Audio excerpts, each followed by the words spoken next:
अस्सलाम वालेकुम। एक मिनट तो फिर आपको खुशामदीद है मेरे यूट्यूब चैनल के ऊपर। जैसा कि मैंने आपसे को बताया था कि एडोब के बाद हम 3D मैक्स पे चलेंगे, तो 3D मैक्स पे जैसे कि मैंने आपको बताया था मैं आ चुका हूँ। तो ये हमारा पहला पेज होता है जो कि हमारा सब वर्किंग इसी के ऊपर होती है, सबका सब काम इसी के ऊपर होता है। तो ये हमें मुख्तलिफ व्यू प्रोवाइड करता है। तो मैंने इसको छेड़ा है तो मैं इसको राइट साइड पे वापस कर लेता हूँ। कुछ मुख्तलिफ व्यू मुझे देता है जिसमें हमारा ये टॉप व्यू आ जाता है। जो चीज़ हमारी बनेगी वो टॉप से होके हमें इस तरह इससे नज़र आएगी, फ्रंट पे हमें इस तरह नज़र आएगी और राइट साइड पे हमें इस तरह नज़र आएगी। तो ये हमारा होता है वर्किंग व्यू। इसको हम प्रोस्पेक्टिव व्यू भी कहते हैं, जो कि हमें वर्किंग के लिए यूज़ किया जाता है। वर्किंग के लिए मतलब हम वैसे तो इस सब को हिला सकते हैं अपनी मर्ज़ी से, ये देखें जैसा कि मैं आपको दिखा रहा हूँ। लेकिन इसमें कुछ ये होता है कि हमारा जो हम वर्किंग करते हैं ज़्यादातर इसमें करते हैं, तो इस वजह से हम इनको सेट रहने देते हैं टॉप के ऊपर, फ्रंट के ऊपर, राइट के ऊपर, और ये इस पे हम वर्किंग करके इसको हिलाते रहते हैं इस चीज़ को। तो आज की क्लास में अब होता कुछ ये है कि हमारा ग्राफ जो होता है वो इस डायरेक्शन में होता है, टॉप डायरेक्शन में। जब अभी तो ये इंटरफेस के लिए तो हमें ये ग्राफ इधर दे रहा है, लेकिन जब हम वैसे इसमें जाएंगे फ्रंट व्यू के ऊपर या राइट व्यू के ऊपर तो हमें ये ग्राफ नहीं शो करेगा। अभी फ़िलहाल के लिए शो करेगा, लेकिन इस तरह से कुछ एक लाइन देगा, और हमारी जो हम इंपोर्ट करेंगे कोई भी चीज़ वो भी पहले इसी डायरेक्शन में ऑटोकैड की फ़ाइल होगी। तो इस वजह से ये इस तरह होता है। तो टॉप हम ज़्यादातर या टॉप यूज़ होता है या प्रोस्पेक्टिव यूज़ होता है, ये चीज़ें तो सिर्फ देखने के लिए हम यूज़ करते हैं। तो आपको व्यू का क्लियर हो गया। अब हम आ जाते हैं कि हमने किसी एक व्यू के ऊपर कैसे जाना है। हम इस व्यू के ऊपर आए, हमने Alt+W किया, ये हमारा प्रोस्पेक्टिव व्यू जैसा कि मैंने आपको बताया जो हमारा ये जो मूव होता है। तो ये इसका पॉइंट होता है 0 0। अब मैंने Alt+W वापस किया, वापस मैं दूसरे व्यू में चला गया। अब मुझे जिस तरह टॉप व्यू चाहिए, मैं Alt+W इस पर क्लिक करूँगा, मेरा टॉप व्यू आ गया। मैंने वापस Alt+W किया, वापस पीछे चला गया मैं। अब मैं इससे आगे चलता हूँ। अब मैं आपको बताता हूँ कि व्यू का फ़ायदा क्या होता है। व्यू का फ़ायदा कुछ ये होता है कि इसमें हम अगर कोई चीज़ ड्रॉ करेंगे तो वो छोटी नज़र आएगी।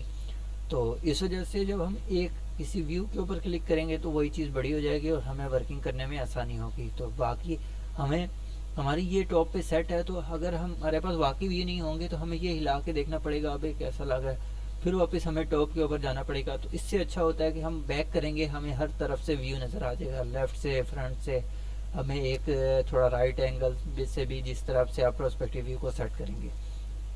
तो ये होता है हमारे जो हमारी सबसे पहले जो हमें चीज़ देता है वो होता है हमारी ये जो हमारे इंटरफेस हैं इन चीज़ों के ऊपर। तो इसके बाद इंशाल्लाह हम आगे मज़ीद चलते जाएंगे, चीज़ों को समझाता जाऊंगा आपको। अब मैं आ जाता हूँ फाइल सेव के ऊपर। जैसा कि मैंने हर क्लास में आपको बताया था, तो ये भी अगर आपने कोई पुरानी फ़ाइल को ओपन करना है, कोई न्यू फाइल बनानी है तो यहाँ से होगी, रीसेट करना है तो यहाँ से होगा, ओपन करनी है कोई पुरानी फाइल तो आपकी यहाँ से होगी। इससे ये होता है कि आपने जो अभी अभी वर्किंग जिन जिन चीज़ों पे की है वो चीज़ें हो जाती हैं।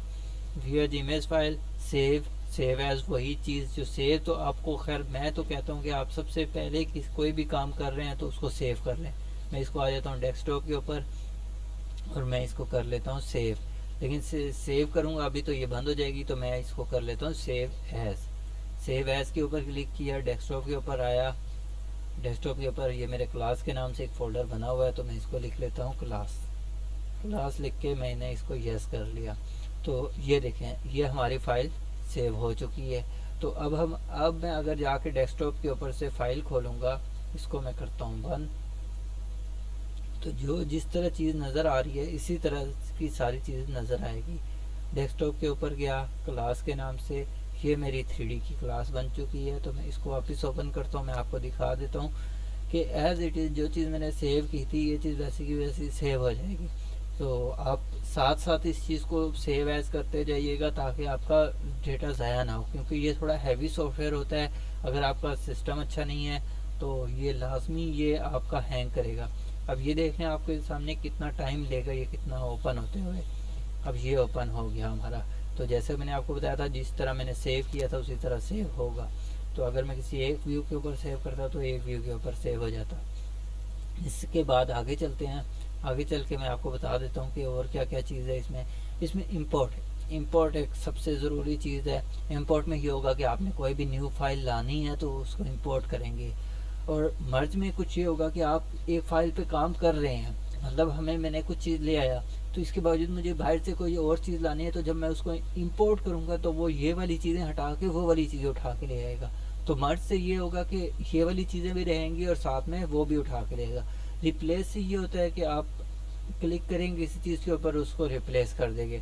लिंक रिविट, लिंक ऑटोकैड, जैसा कि मैंने आपको बताया ऑटोकैड से भी आती हैं, इसमें रिविट से भी आती हैं, तमाम सॉफ्टवेयर। एक्सपोर्ट भी सेव एज भी की तरह भी हो सकता है, या फिर आप कह सकते हैं कि कोई चीज़ हमारी, बस हमने एक डोर क्रिएट करना था पूरे घर के साथ, तो हमने डोर क्रिएट कर लिया, हमने उसको एक्सपोर्ट करना है, हमारा डोर क्रिएट हो गया, हमें चाहिए कि इस फाइल से हमने हटा देना है, तो हम एक्सपोर्ट करके उसको कर लेंगे। पब्लिश है DWF हमारा एक कलर, जिस तरह हमारा PDF होता है, PDF में हमारा भी रैंक कलर आता है, लेकिन DWF जिस तरह हमारी पिक्चर वगैरह इस तरह की कोई शेप हो जाती है इसकी।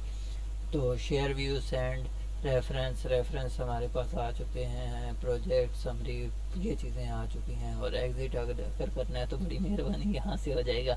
तो इसके बाद आज की क्लास में इतना ही। तो कल मैं क्या करूँगा, कल मैं इसकी कमांडें शुरू करूँगा। कमांड शुरू करने के बाद मैं इसके जो डिफरेंट हमारे ज़रूरी चीज़ें हैं वो मैं करूँगा, और इसके साथ साथ चीज़ों को ड्रा करके आपको भी दिखाता जाऊँगा जैसे मैंने पुरानी चीज़ों में किया। तो मेरे साथ जुड़े रहिएगा, अपना बहुत सारा ख्याल रखिएगा। सबसे पहले सबसे ज़रूरी चीज़ आपके एक्सिस होते हैं, वो मैं आपको बता दूंगा कैसे एक्सिस। और कंफ्यूज नहीं होना, पहली मरतबा जब मैंने स्टार्ट किया था, मैंने कुछ लोगों की वीडियो भी देखी, खैर, तो वो कभी एक्सिस इधर से नीचे आ रहे हैं, माइनस में जा रहे हैं, पॉजिटिव जा रहे हैं, कोई इतनी बड़ी गेम नहीं है। मैं आपको बताऊंगा कैसे ये चीज़ें आसानी से समझाऊंगा आपको बिल्कुल। तो अपना बहुत सारा ख्याल रखिएगा। अल्लाह हाफिज़, टेक केयर।